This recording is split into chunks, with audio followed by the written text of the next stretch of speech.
Of late, I have listened to many a conversation with the subject matter referencing how our business has changed during this recent pandemic, how the business has become more customer-centric, how we're all in this together, how the high pressure and the overhyped enthusiasm is going a bit by the wayside, although there's still more than enough of that going on.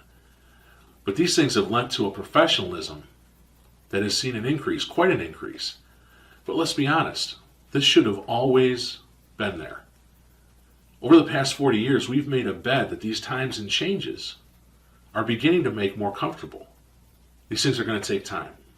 The philosophies are going to take time still for us to grasp and wrap our heads around. But once we do, man, are we going to like it. And we're going to get more and more in the way of gross and volume. But we have to, again, embrace it. Embrace the fact that customer comfort and consultant confidence will solve us many an issue. The pursuit of feigned indifference will remove pressure and anxiety from the customer, and they'll hear our words. Why?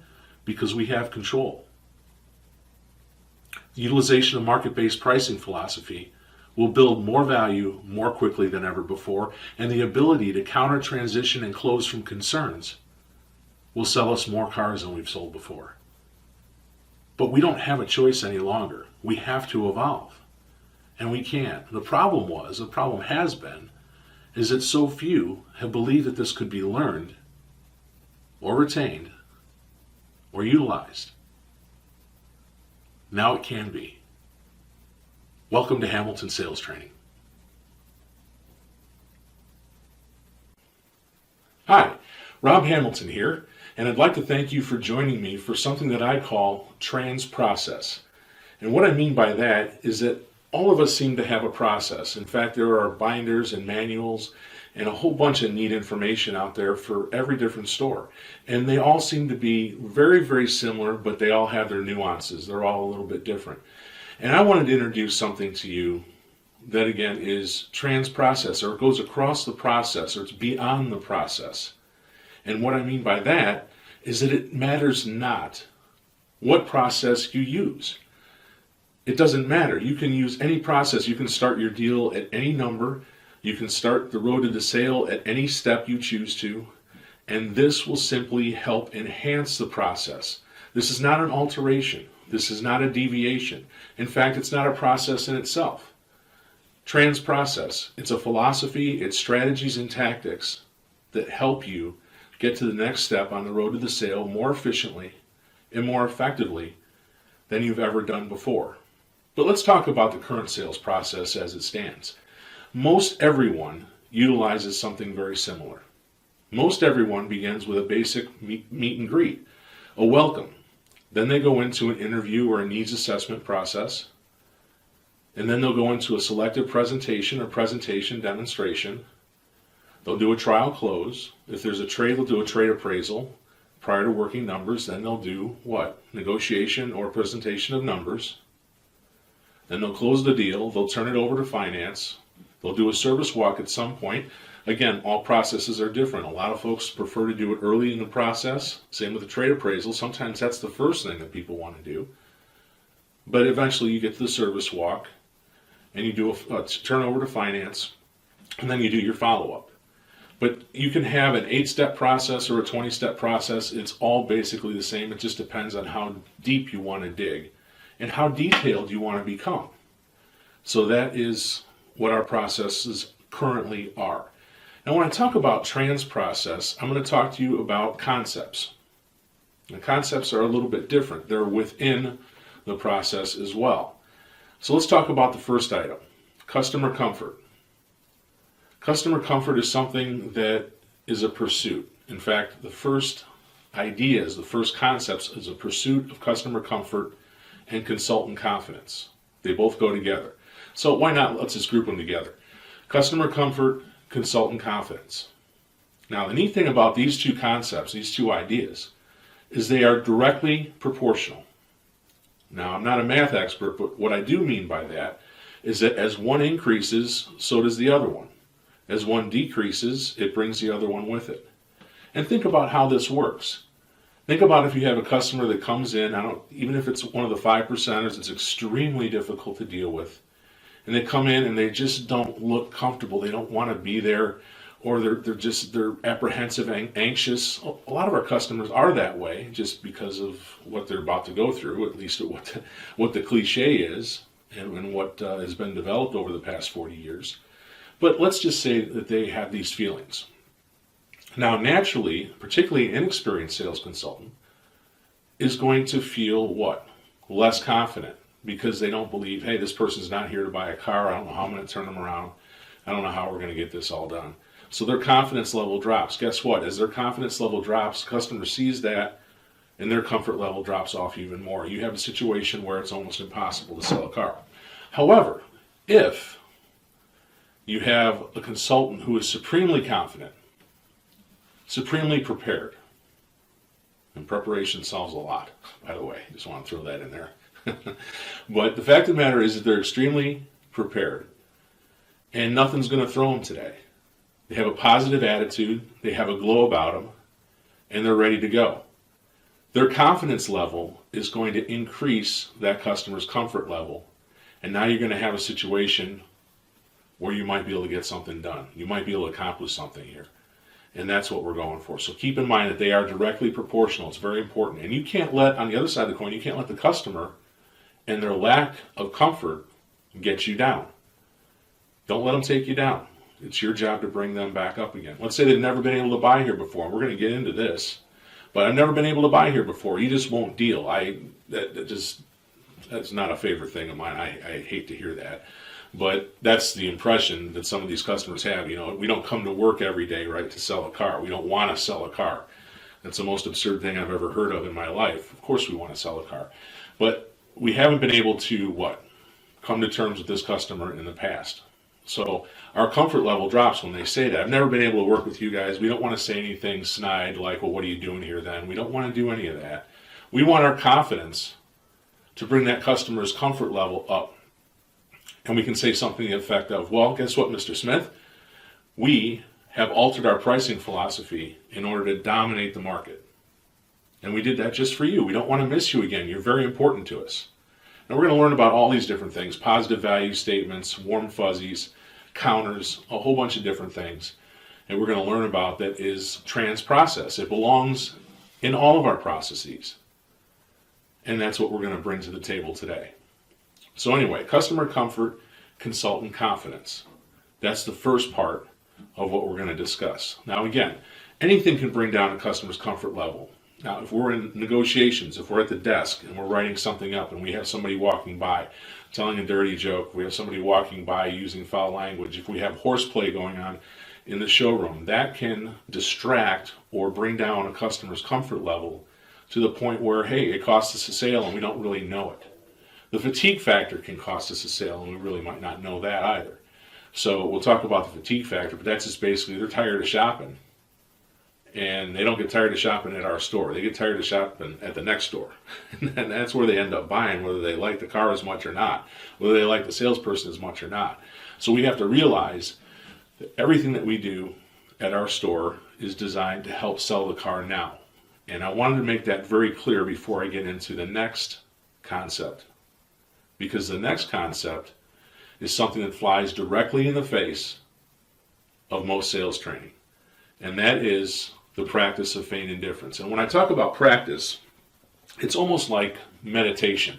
You have to keep doing it over and over and over and over if you're not a natural, because there are different ways to get it. You can be born with feigned indifference. Let me define feigned indifference for you.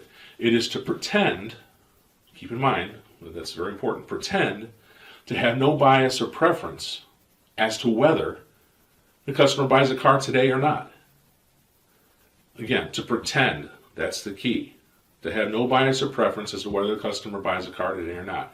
And I'm going to show you and give you plenty of examples on how this works, but it's a lot more effective than, hey, Mr. Jones, what do I got to do to sell you a car today? We don't do that anymore, okay? Will you buy the car if I sell it for this? No, because that's dealing with price right now. We don't want to do that either.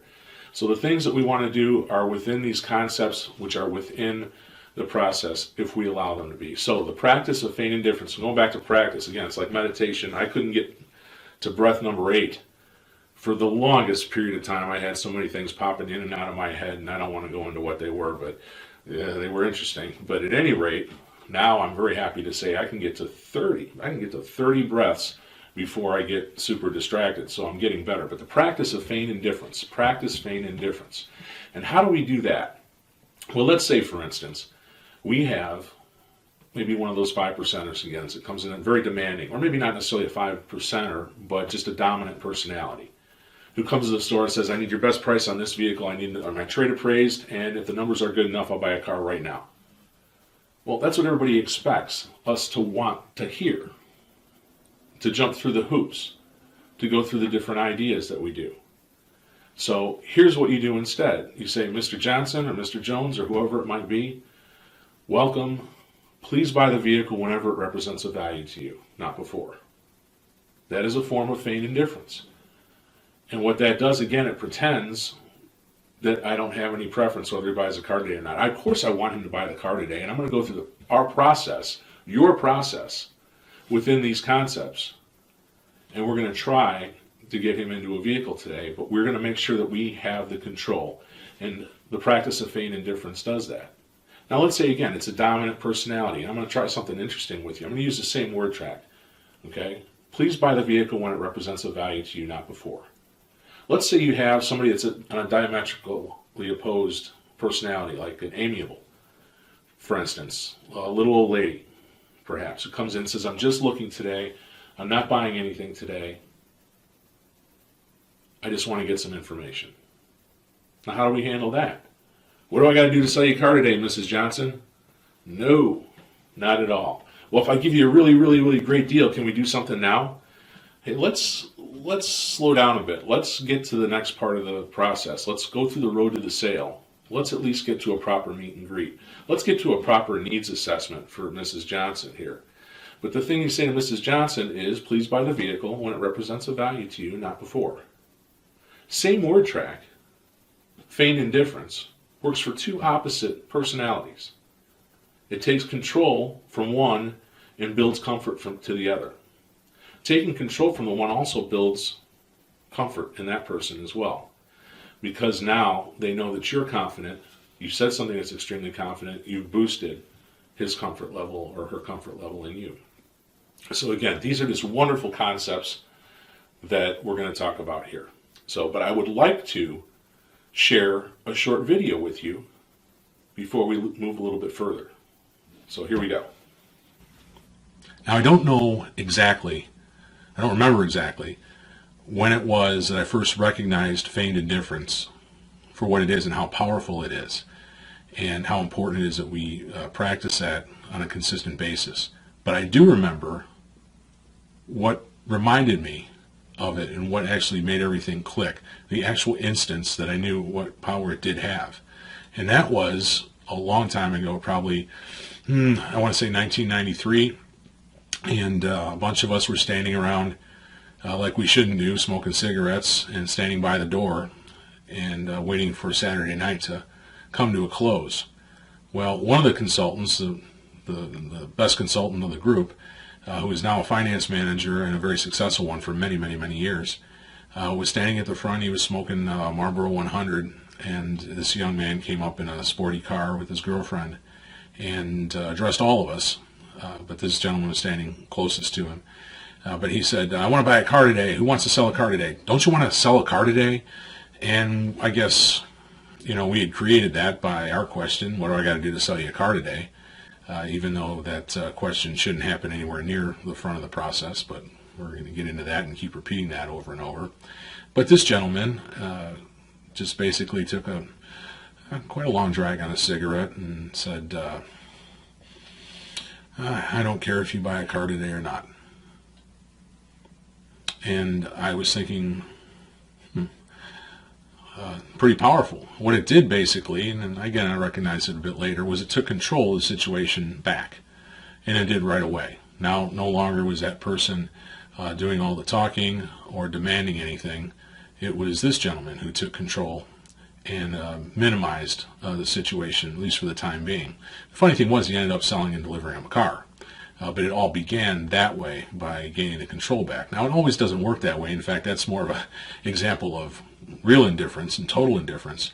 Whereas my concept, feigned indifference, is to pretend to have no bias one way or the other, whether somebody buys a car right now or not.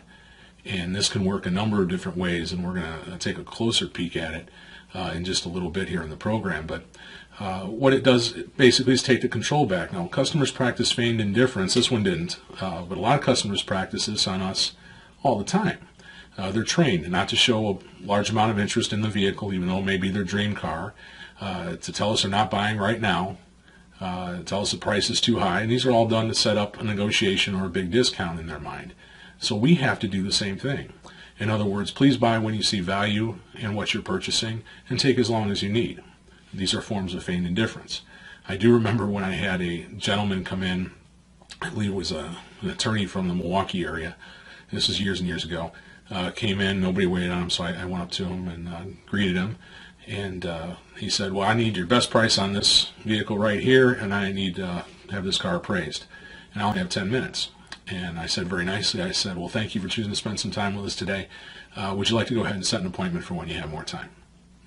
And this was not the reaction he wanted. He was expecting people to jump through hoops and do everything that he was told they would do in this case. But actually what had happened was he kind of went, no, and we actually had a common ground and built some rapport, and I sat him down at the desk, and he ended up letting us bring one in, actually from another facility, do a locate, and bring him a vehicle. So it was a big win for us. But at any rate, that's part of feigned indifference, as it will be explained to you. But it's so powerful, and it has to be used all the time. We have to make sure that the customer understands that they have all the room that they need, that we are going to basically go through a process without telling them we're going through a process. Nobody cares about our processes. And we're going to get them to the end, and we're going to take really good care of them. But take a closer look at this program and move forward, understanding that feigned indifference has to be a big part of what you do every day. Okay, now before we go any further, I wanted to touch base on a few definitions that are going to help us get through this. And this is part of another presentation, but I just wanted to, again, go over these with you very briefly, and it will be brief. So concerns and objections. A concern, objection, stall, stipulation, requirement, contingency, etc. is anything that impedes or risks the success of our sales process and its ultimate goal, a delivered bookable unit. Now what is meant by that is I don't care how to separate all these things. They all fall into the same category for me, and they all need to be countered. And that goes into the next thing, a counter. Now a counter is the near immediate, thoughtful, effective response to a customer concern, negative comment, or inaccurate interpretation of information, generally in the form of a false conclusion drawn. A positive value statement may be used as a counter. We're going to get into a positive value statement. Closes. Now, these are often confused with arguments. Now, you have the old standby, the maintenance close, gas mileage close. Now, these are really counters or arguments, okay, through which or from which you might ask or state examples such as, shall we go ahead and continue with the paperwork, go ahead and move forward, schedule a time for you to pick up your vehicle. Customer comfort, consultant confidence, we already talked about these things, and we're going to talk a little bit more about them as we move forward. So I'm not going to go ahead and dive into this too directly. Feigned indifference, another thing. We've just had a pretty good explanation of what feigned indifference is, so we'll skip on that one as well. Market-based pricing philosophy, the same thing. We're going to get into that. But it is the powerful concept with all the data available. All values are based solely on the market or what the market will bear. So these are influencing both the price of the vehicle being sold and the trade-in. A positive value statement. Now, these positive value statements, there's a lot of them available in the material that is on the website at hamiltonsalestraining.com or in the books Beyond the Walk Around or Concepts of Modern Automotive Sales. But these are words which have the potential to increase the customer's sense of value with respect to a person, product, or service, vehicle, or facility. Preemptive strike, just what it sounds like. It's a form of a counter that can eliminate or reduce the strength of a concern before it comes to pass. So this is kind of interesting. We have completely restructured our pricing philosophy in order to dominate the market. That kind of preempts any price concerns that might be had. Retreat or pullback phrases or statements. Now, these are something that is very important within the technique. It's a device used to help the customer regain comfort level. We already talked about customer comfort after a counter or series of counters. This will help ensure that the counters that follow or closing questions or statements will be heard. Please take all the time that you need. Please move forward when you feel comfortable are examples of retreat statements. That being said, continuing the technique. The technique, we're going to go into that in full here coming up, so I'm not going to concern myself with that too much here. And then third-party examples, we're going to talk about that also, so I'm going to skip over that. The transition, we're going to talk about that. That's involved in the technique also, but it's a calming bridge between a counter or third-party example and a closing question or statement. We had a young couple in here just the other day with a similar concern. When they were shown the market data and understood that their trade is worth what it is for the same reason they can borrow us what they can, they made the purchase. Knowing this transition, why don't we continue with the paperwork at these figures? And this is something that we go over in more detail a little bit later too. Warm fuzzies is the last one we're going to go over very quickly, and you kind of have an idea of what these might be, but they're comfort building phrases or statements which help the customer feel more intelligent or more important. And this makes them definitely more receptive to our words. But we want to make them feel, again, we want to make them feel very intelligent, very important, and that we are on their side. And this is what we talked about before: relinquish control before you gain the control that is necessary. And I do believe it is necessary. So, again, moving forward. Okay, we're back. Now, the interesting thing that I didn't stress at the beginning is that all of these concepts, this trans process, works, and you'll see the word tracks as we get into the technique, a counter transition close. But this entire material works no matter what your situation. And what I mean by that is it works face to face, it works over the phone, it works via email, via text. It is absolutely wonderful. You think about the word tracks that we're going to use and the word tracks that we're going to learn. And even through text, even through email, even through BDC. If you have somebody, let's say for instance, and I know this never happens, but you have a situation where you have a vehicle that's aged in inventory. Let's say it's a pre-owned vehicle that has to go. And we have it priced well below market value. We use a positive value statement. When somebody says, can you do any better, or I'll give you this much for it, and it's just a ridiculous offer, because we don't entertain ridiculous offers, at least I don't. Not interested. I want to build a better offer. That's what we're here to do. But anyway, so they do, and they say, actually, this has been selling for quite a bit more than this in the marketplace. Understanding that, when does your schedule allow for a visit? That's a different way to ask for an appointment. But I counter, transition, and close, and we'll get to the technique because that's what that is. We counter, transition, and close from BDC to try to get an appointment. And it works very, very well. But when somebody makes us an offer, you can go that direction too and try to shoot for the appointment. Okay? If you sell it to me for this dollar amount, I'll buy it right now. Please buy it when it represents a value to you, not before. Again, feign indifference. Let me ask you this, however.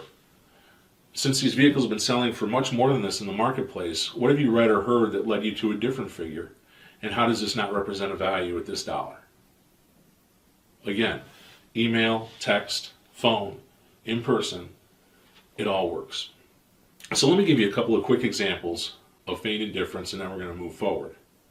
So the first one is going to be with a gentleman who I distinctly remember came in on a Jeep Wrangler. And this is a few years back. We came in on a Jeep Wrangler, and again, a ridiculous offer. So the sales staff was well trained.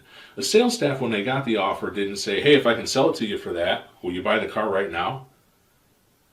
Because that's not what we're designed to do anymore. At least we shouldn't be, and that's what this trans process teaches us. Now, I know there's a lot of facilities out there that use salespeople just to bring them into the manager.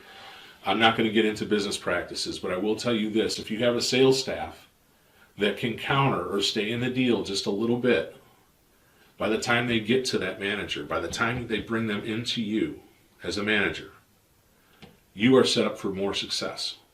And that's what our job is as sales consultants, is to set our sales managers up for success, just like our sales managers are responsible for setting us up for success by giving us the proper training, by giving us the proper preparation. And then we have to take advantage of that. So I just thought I'd throw that in. But he made a ridiculous offer, and the sales consultant couldn't get the customer to drive the vehicle. So it was one of those. It was a few. Again, those are low percentage people, but sometimes we do get them. So basically, they got the sales manager right away, and the sales manager said, "Great. What have you read or heard that led you to that figure?" "Well, that's just what I want to pay." Well, the vehicles are bringing much more than that in the marketplace. It is a very fresh unit. In fact, the vehicle's only been on our lot for 7 days, and we believe it deserves an opportunity to sell for what the market says it should. So if you go ahead and think about it, let us know if anything does change. You're very important to us. I don't want to miss you. But again, this is going to bring much more than that in the marketplace. And he went on again to justify. Went through the Carfax, went through the Kelley Blue Book, did whatever he could do to justify the figure that they had on the vehicle. And then he let the customer go. We can't be afraid to let the customer go. Again, that's in the business practices or process. You do have to touch base with the manager first. But I will tell you that sometimes, a lot of times, it works out very, very well, and it saves us gross and it makes us car deals. Because we're not creating a situation that is utopian, that we can't possibly reach, which means we can't make the car deal. So we have to remember to do that. So long story short, he did leave. The sales manager, or another sales manager, we had a used car manager call him back, and he made another offer that was justifiable. It was in the wheelhouse.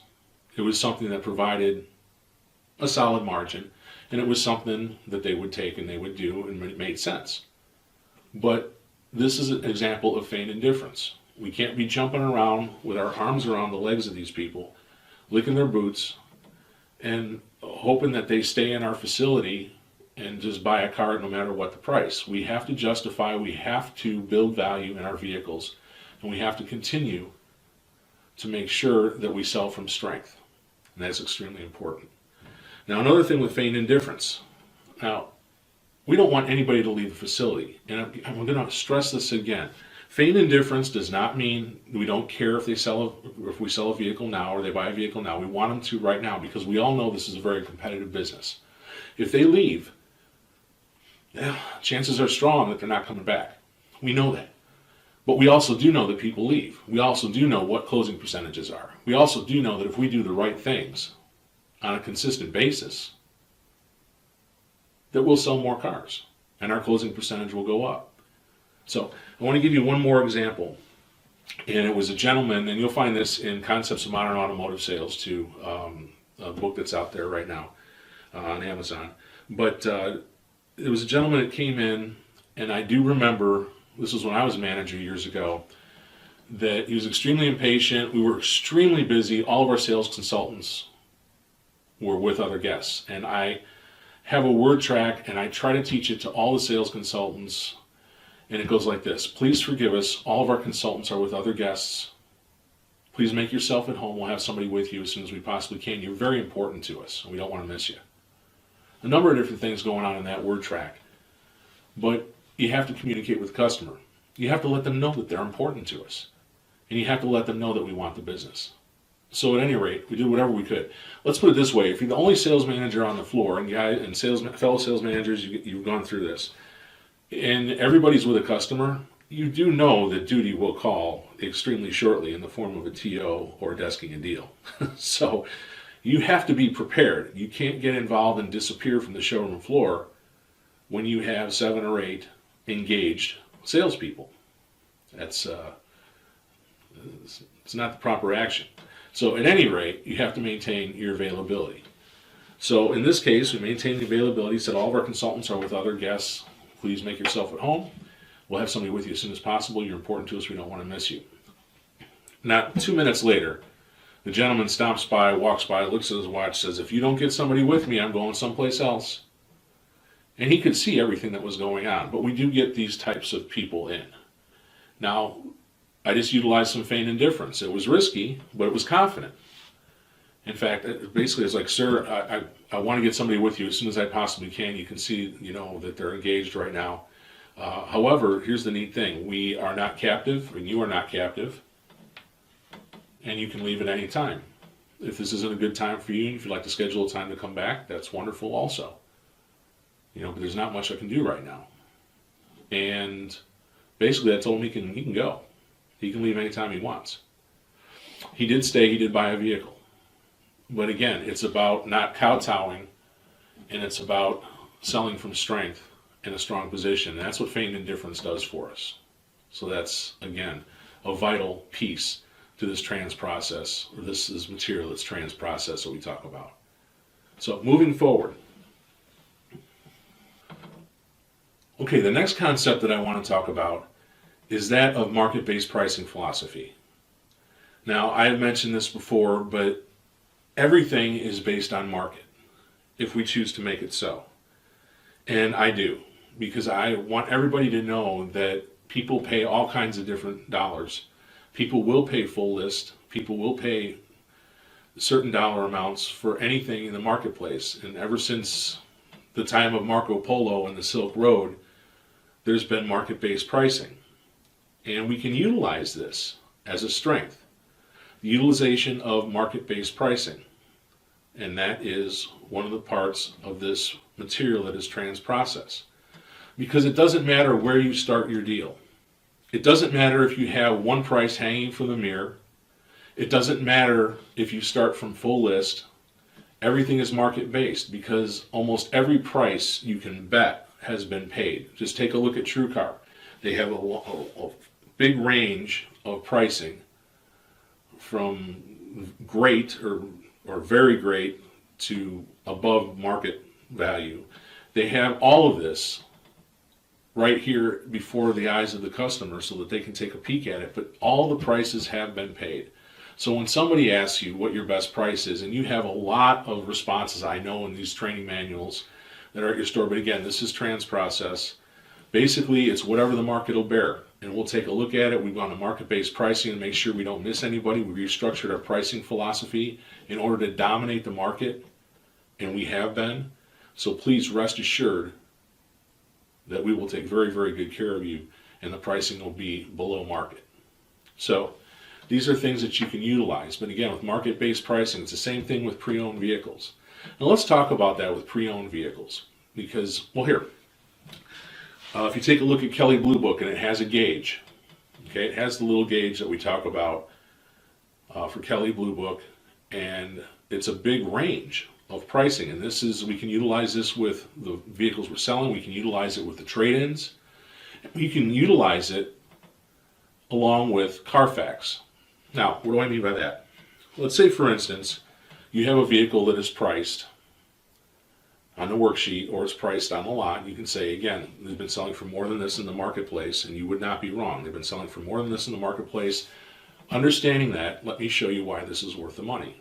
So counter transition close, which we'll talk about next, to a presentation, which is wonderful. But let's go back to the Kelley Blue Book gauge. You have very, very low price, very high price. Or I shouldn't even say very high. It's just a higher price.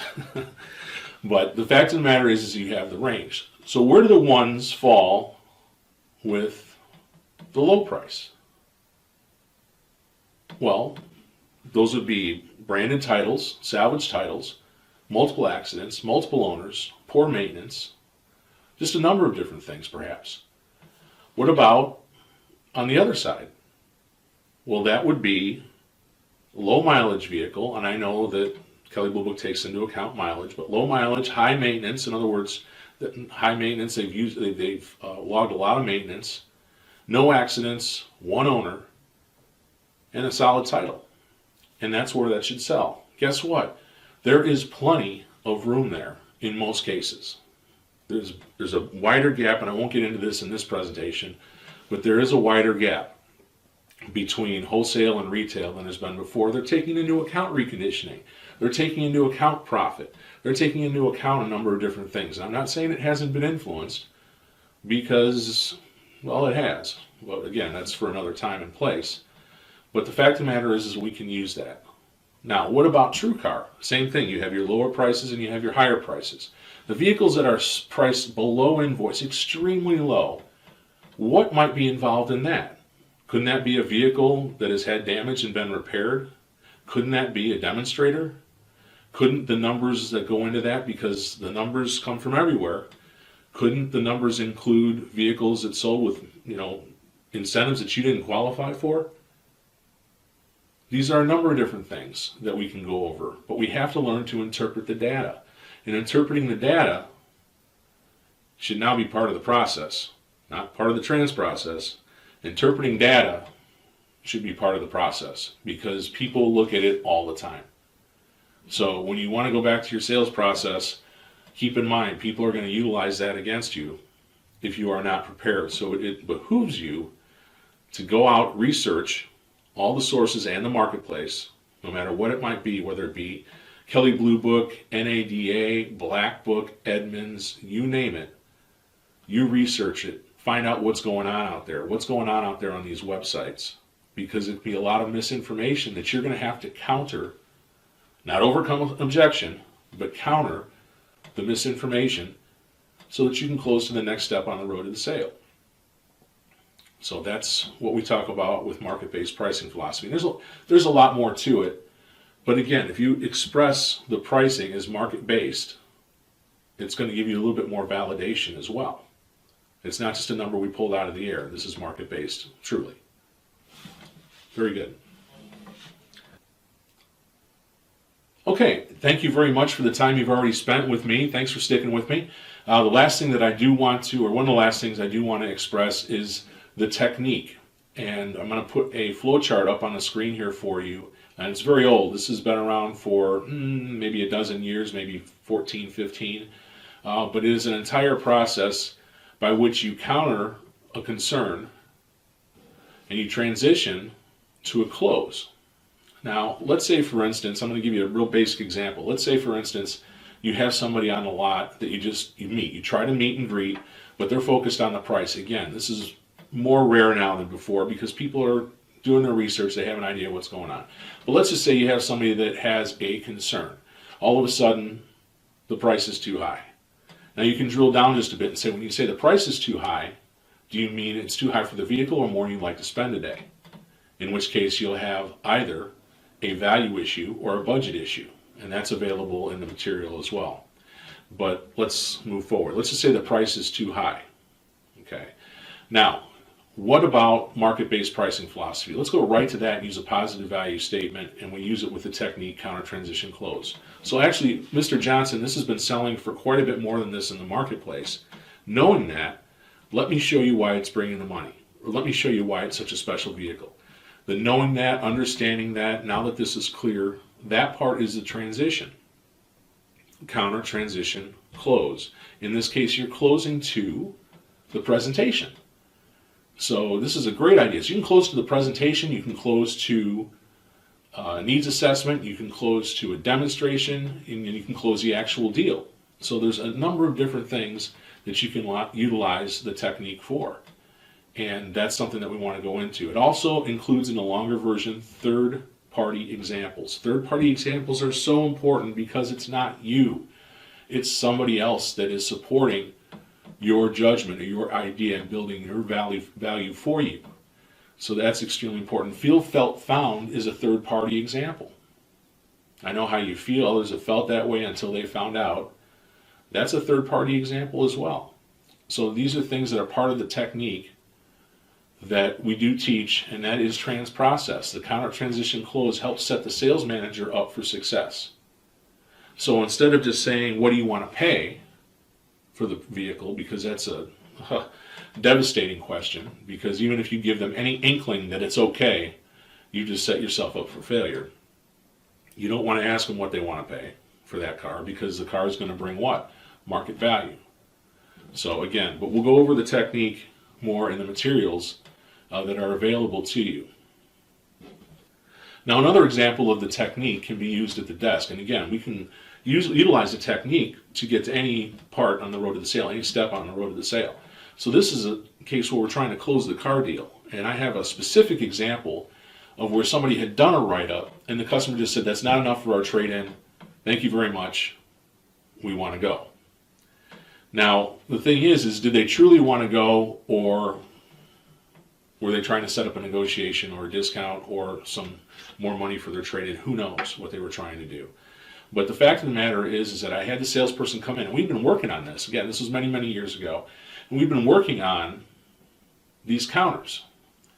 And they said, well, they're leaving. And I said, well, why? And they said, well, it's not enough for their trade. And I said, well, when you said their trade is worth what it is for the same reason they could buy ours for what they can, what did they say?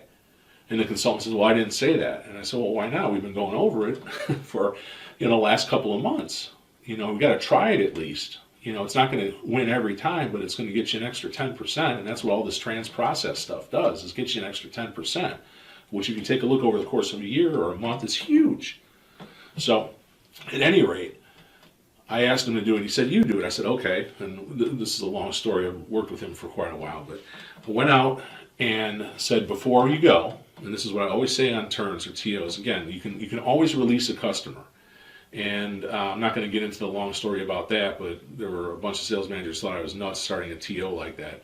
But before you go, it releases the customer. If they want to buy the car, it tells them that you're pretty much done negotiating. If they want to leave, you've released them, even though they're still there, they're released in their mind. They are more open to questions and closing questions. So their defenses are down, and they're more open to what you have to say if you've released them. So anyway, I started all the time like that. Before you go, I just want to thank you for spending your time here today. You're extremely important to us. John mentioned here that you had a little bit of a question on the trade-in. You didn't think it was enough, but here's the simple fact of the matter, and we're selling a lot of cars around. If you take a look, your vehicle's worth what it is for the same reason you can buy ours for what you can. The market's related that way. And knowing that, can we go ahead and move forward with the paperwork and get you started with your new vehicle? And they looked at each other, and they said yes. Now it was lucky because again, it's not, this is not 50%, it's not 100%, but everything we talk about within this material just increases roughly 10%, which again is gigantic, and it gives you just that extra information, the extra weapon necessary to move forward and to set your manager up for success and to set yourself up for success too. So anyway, that's just part of the technique, but I wanted to share that with you as well. Now, if you're interested in getting more of this material, you can take a look at hamiltonsalestraining.com. There are 2 books available, actually 3. If you go onto the website and you go onto Amazon, you can find Beyond the Walk-Around, which was published in 2014.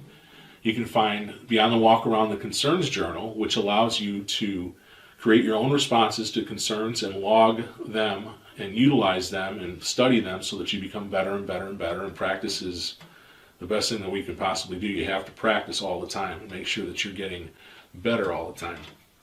So they have the Concerns Journal, and then just last year, Concepts of Modern Automotive Sales was published. So you have those 3 books that are available. There'll be webinars, there'll be classes, there'll be a number of different things on hamiltonsalestraining.com.